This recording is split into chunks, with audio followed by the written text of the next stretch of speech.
दिल्ली अधिवेशनामुळे जरांगे महाराष्ट्रासहित अख्ख्या हिंदुस्थानातल्या मराठ्यांचे नेते बनू पाहत आहेत का? एकदा कुठंतरी देशाला मराठा कळू द्या. दिल्ली अधिवेशन हे फक्त मराठा आंदोलनाचा टप्पा नाही, तर जरांगे पाटलांच्या नेतृत्व विस्ताराचा रोडमॅप आहे. नमस्कार, मी शब्दयोद्धा सागर. मनोज जरांगे पाटलांनी आता थेट दिल्ली गाठण्याची घोषणा केली आहे.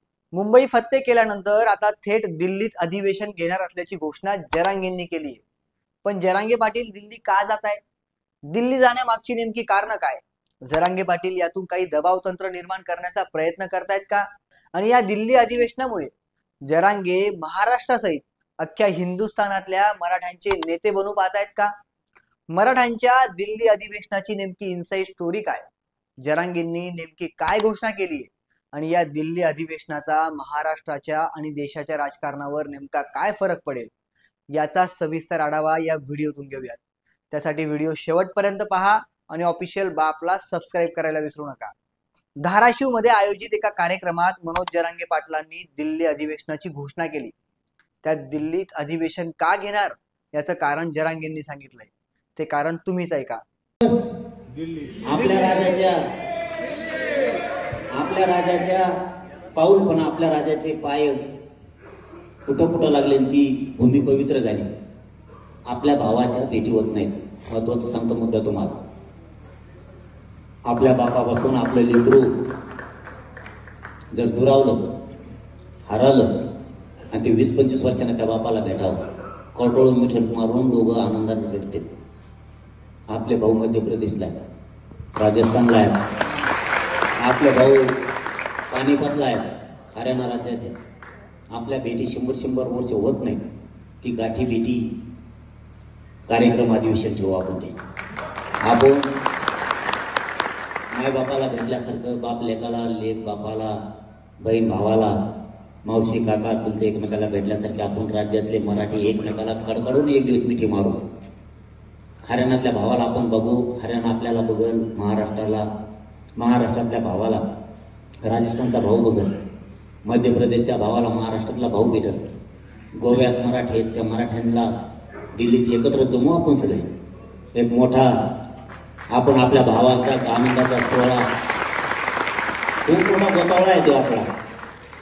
बिहारमध्ये आहेत आपण, उत्तर प्रदेशमध्ये आहेत, बेळगाव कर्नाटकला आहेत, आंध्र प्रदेश तेलंगणाला आहेत, तामिळनाडूला तंजावर सारख्या ठिकाणी मोठमोठाले शहर आपले बंगळुरू सारखे बसले आहेत.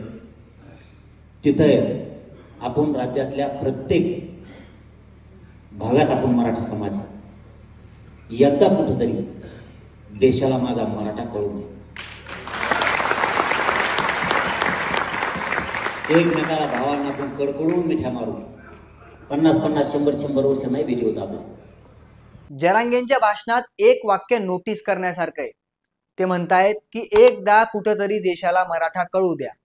जरांगेंच्या याच वाक्यात दिल्ली स्वारीचं रहस्य दडलंय. कारण जरांगेंना देशाला म्हणजे केंद्र सरकारला म्हणायचंय का, असा प्रश्न या निमित्ताने विचारला जातोय. आता बोलूयात मराठ्यांच्या दिल्ली अधिवेशनाच्या इनसाइड स्टोरी बद्दल. राजकीय वर्तुळात असं बोललं जातंय की जरांगे पाटील हे फक्त अधिवेशन घेण्यासाठी अधिवेशन घेत नाहीत, तर दबाव निर्माण करण्यासाठीच तंत्र वापरतायत. कारण लक्षात घ्या, त्यांनी दिल्ली स्वारीची ठराविक तारीख अजून जाहीर केलेली नाहीये. त्यांनी एवढंच म्हटलंय की GR पूर्णपणे लागू झाल्यावर दिल्लीला अधिवेशन घेऊ. याचा अर्थ काय? तर सरकारनं काढलेल्या GR ला कुणी कोर्टात चॅलेंज केलं आणि निर्णय मराठ्यांच्या विरोधात गेला, तर तेव्हा जरांगे पाटलांचं पुढचं आंदोलन थेट दिल्लीत होईल आणि ते मंडल आयोगालाही चॅलेंज करतील अशी चर्चा रंगते. म्हणजेच ही दिल्ली स्वारी फक्त अधिवेशनापुरती मर्यादित नसून मराठ्यांच्या पुढच्या मोठ्या आंदोलनाची मानसिक तयारी करण्यासाठी आहे का, असा प्रश्न या निमित्ताने विचारला जातोय. थोडक्यात काय, तर जरांगे पाटील सध्या राज्य सरकारवर सतत दबाव टाकतायत. पण त्याच वेळी जर आरक्षणाचा चेंडू भविष्यात केंद्राच्या कोर्टात गेला, तर आधीच दिल्ली गाठून मराठ्यांची ताकद केंद्र सरकारला दाखवण्याचा त्यांचा प्रयत्न सुरू आहे. थोडक्यात ही फक्त दिल्ली स्वारी नाही, तर आगामी काळातील मोठ्या राजकीय चकमकीची पूर्वतयारी आहे असं म्हटलं तर वावगं ठरणार नाही. पुढचा मुद्दा असा आहे की आतापर्यंत मनोज जरांगे पाटील हे फक्त महाराष्ट्रातील मराठा समाजाचं नेतृत्व हीच त्यांची ओळख. पण दिल्ली अधिवेशन ही घोषणा म्हणजे फक्त आंदोलनाची पुढची पायरी नाहीये, तर स्वतःचं नेतृत्व महाराष्ट्राबाहेर नेण्याचं आणि राष्ट्रीय पातळीवर आपली ओळख निर्माण करण्याचा प्रयत्न आहे असं बोललं जातंय. कारण दिल्ली म्हणजे सत्ता केंद्र. इथं आंदोलन केलं की संदेश थेट मोदी शहा यांच्या कानावर पोहोचतो आणि त्याचबरोबर महाराष्ट्रापुरता मर्यादित न राहता देशभर पसरलेल्या मराठ्यांनाही एकत्र आणण्याचा प्रयत्न होतो. मध्य प्रदेश, कर्नाटक, तेलंगणा, गुजरात, गोवा इथं मराठ्यांची चांगली उपस्थिती आहे. जरांगे आता त्या सगळ्यांचे नेते म्हणून स्वतःचं प्रोजेक्शन तयार करतायत का, हा प्रश्न या निमित्ताने विचारला जातोय. समजा या सगळं काही ठरल्याप्रमाणे झालं तर त्याचे परिणाम मोठे होऊ शकतात. म्हणजे महाराष्ट्रातले विद्यमान मराठा चेहरे जसं की शरद पवारांपासून ते भाजप, शिवसेना, राष्ट्रवादी मधल्या इतर सर्वच नेत्यांसमोर जरांगे राष्ट्रीय स्तरावर एक मात्र पर्याय म्हणून उभे राहू शकतात.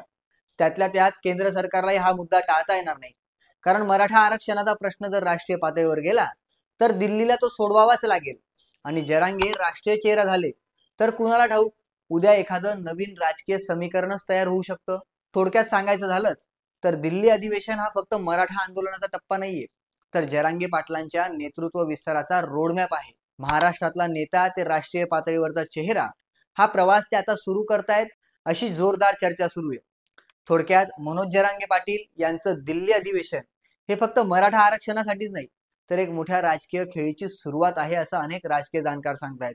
महाराष्ट्रापुरता मर्यादित न राहता देशभरातील मराठ्यांना जोडण्याचा आणि केंद्र सरकारलाही चक्रावून टाकण्याचा प्रयत्न ते करतायत असंही या निमित्ताने बोललं जात आहे.